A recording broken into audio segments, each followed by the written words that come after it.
Le Seigneur soit avec vous. Évangile de Jésus-Christ selon saint Matthieu.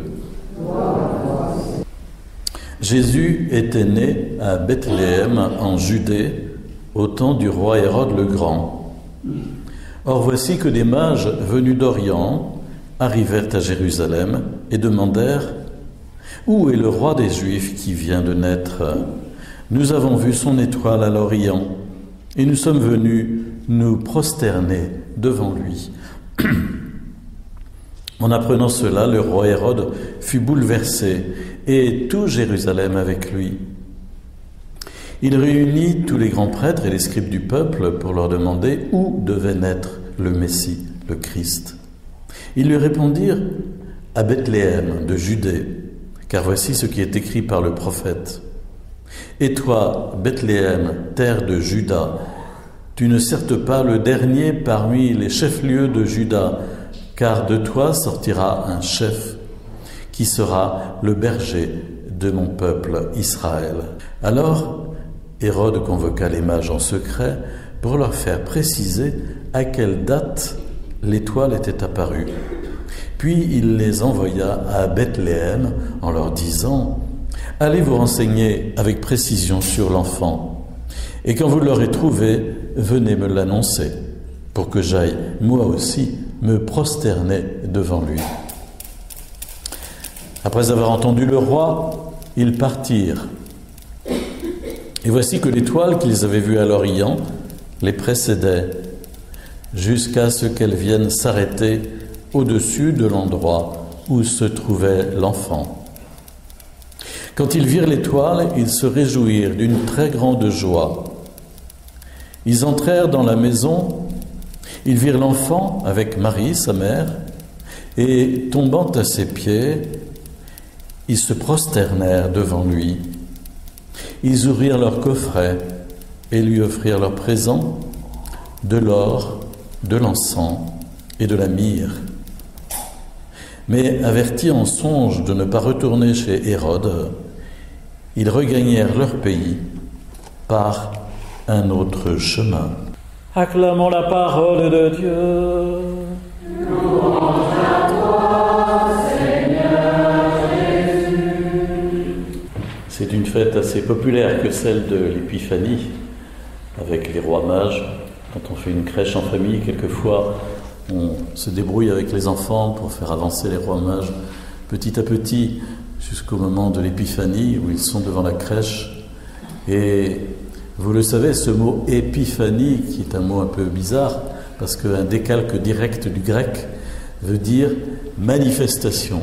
Jésus est manifesté publiquement, non seulement aux Juifs, mais aussi à toutes les nations, à tous les peuples qui sont représentés à travers ces mages, ces rois mages, ces personnages venus d'Orient, peut-être des Mésopotamiens, on ne sait pas très bien, et qui symbolise dans l'Évangile, ici, à cet endroit, eh bien, toutes les nations qui viennent se prosterner devant Jésus. C'est d'ailleurs un petit peu un tic de l'évangéliste Matthieu de nous dire vraiment, Jésus le Christ, il est pour tous, il est pour tous les hommes, pour toutes les nations, pas seulement réservé à Israël, mais pour toutes les nations.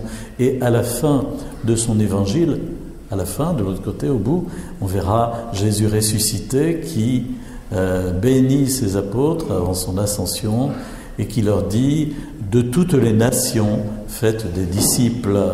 Voilà, la boucle est bouclée. Et vraiment, Jésus le reprécise lorsqu'il est ressuscité à la fin de l'Évangile en voyant son Église. De toutes les nations, faites des disciples. Et c'est ainsi que l'Église, dans sa maternité, agrège des hommes et des femmes qui viennent de partout. C'est étonnant, au fond, de considérer cet aspect, comment faut-il dire, multiethnique, universel de l'Église. Toutes les races sont rassemblées. C'est évidemment particulièrement sensible quand on se rend à Rome, par exemple, où l'on sent bien cela. Mais de plus en plus, vous pensez bien, avec le brassage qui s'opère aujourd'hui et les migrations auxquelles nous assistons, il est évident que l'Église manifeste de plus en plus cette internationalisation de sa nature. Elle est vraiment multiraciale, multiethnique, internationale, universelle. C'est ce que nous disons, je crois en Dieu, universel. Le mot catholique, kat-holos, ça veut dire selon la totalité. Ça ne veut pas dire catholique, réservé à nous, notre petit groupe, machin. Ça veut dire selon la totalité, l'universalité. Je crois en l'Église universelle. Ça aurait été peut-être mieux traduit de cette façon-là. Voilà. Et c'est ce que nous célébrons aujourd'hui, Jésus qui est manifesté à tous les peuples à travers ces rois mages, qui viennent apporter leur présent, de l'or, de l'encens, de la myrrhe. Je m'étais dit ce matin, il faut absolument que, avant le début de la messe, on demande aux servants d'hôtel de préparer l'encens, c'est le jour ou jamais, et puis dans le feu de l'action, avec tout ce qu'il y avait à préparer, on a oublié. Mais de l'or, de l'encens et de la myrrhe. Vous savez, le symbolisme de ces trois cadeaux qui sont faits à Jésus, peut-être on dirait aujourd'hui avec la mentalité, les huiles essentielles qu'on apporte à Jésus, n'est-ce pas, sont... Alors, l'or, ça signifie la royauté, on a royauté, Jésus est roi. L'encens, ça signifie la divinité, Jésus est Dieu. Et puis la myrrhe, ça signifie l'humanité. Et jusqu'au bout, c'est-à-dire jusqu'à la mort, puisque lors de la sépulture, on apporte de la myrrhe sur la dépouille mortelle du défunt. Et voyez ce symbolisme, Jésus est roi, mais Jésus est vrai Dieu, et Jésus est vrai homme. Et Jésus, en tant que vrai homme, donnera sa vie jusqu'à la mort, et c'est sa passion qui est déjà annoncée aussi à travers cette myrrhe qui est apportée à la crèche de Bethléem. C'est beau comme symbolisme, et ce n'est pas par hasard. Il faut quand même que nous voyions cela, que nous comprenions cela qui nous est proposé. Et enfin, je terminerai en soulignant comment dans le texte de Matthieu, au fond, il y a un personnage qui n'est pas très propre, pas très net, qui s'appelle Hérode, qui vraiment a du sang sur les mains, il a fait même assassiner sa famille. C'est vraiment un personnage peu recommandable, et qui va faire assassiner aussi les enfants, en prenant une fourchette d'âge, d'après ce que lui ont dit les mages, pour éviter qu'on lui fasse de l'ombre.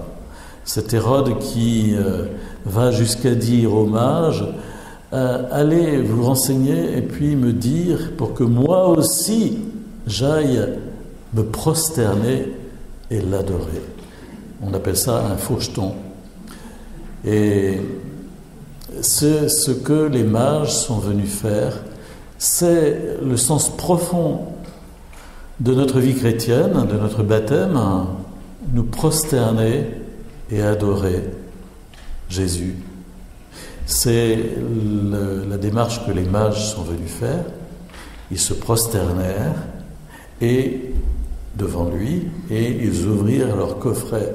Seulement, vous pensez bien, ils ne sont pas venus simplement apporter leurs petites huiles essentielles, leur petit coffret. Ils sont venus se donner eux-mêmes à travers ce prosternement. Le mot se prosterner dans la Bible est vraiment fort, d'un sens d'adoration totale, qu'on ne donne qu'à Dieu. On ne se prosterne pas devant les saints, on ne se prosterne que devant Dieu. Et c'est vraiment l'adoration de Dieu. Alors évidemment, c'est très polémique, parce qu'à l'époque de Jésus, on se prosternait devant l'empereur, devant César. Mais non, ces mages sont venus non pas se prosterner devant Hérode, mais se prosterner devant l'enfant Jésus. Et nous aussi, nous nous prosternons devant lui ce matin et nous lui offrons nos vies, en particulier au moment de l'offertoire que nous allons vivre en apportant le pain et le vin sur l'autel.